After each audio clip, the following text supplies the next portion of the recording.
Samantala, puspusan na ang paghahanda ng New Nair Infra Corporation o NNIC at ang mga katuwang na ahensya para masiguro ang maginhawang paglalakbay ng mga pasahero sa Ninoy Aquino International Airport o NAIA ngayong holiday season. Si Cherry Light magbabalita. Madalas na nai-stress sa mga biyahero dahil sa mahabang pila sa mga check-in counter, immigration at final security checkpoint ng NAIA.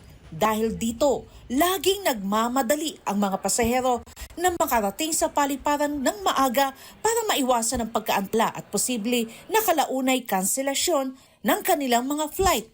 Sinabi ng NNIC na patuloy nilang ginagawa ang mga pagbabago sa NAIA para maalis ito sa listahan ng worst airport in the world. Bagamat hindi saklaw ng NNIC ang immigration, patuloy ang kanilang pakikipag-ugnayan sa ahensya upang mapabilis ang proseso. Kaya sila mismo nakikipag-cooperate. We had a meeting with Commissioner Biado. Nagkaroon na agad ng additional deployment ng 50 immigration officers. Sabi pa ni Alvarez, patuloy din ang pagsasanay ng iba pang immigration officers sa Clark at inaasahang magkakaroon ng karagdagang mga immigration officer sa buwan ng Disyembre para mapagaan ang pila sa NAIA.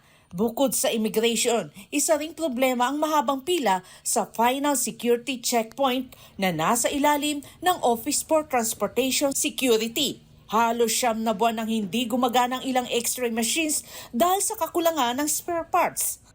Last week lamang, nag-report si Yusek Nieves. Very supportive siya sa atin. Lahat daw ng X-ray machines ngayon ay operational na. Inayos na. Para kay NNIC Chairman Ramon ang susi sa paglutas ng mga problema sa paliparan ay ang mabuting pakikipagtulungan ng mga stakeholders at ahensya. Ang kailangan masolve yung problema today is good cooperation with the airline. Good cooperation with CAA, good cooperation with everybody. Para sa Diyos at sa Pilipinas kung mahal, Cherry Light, SMNA News.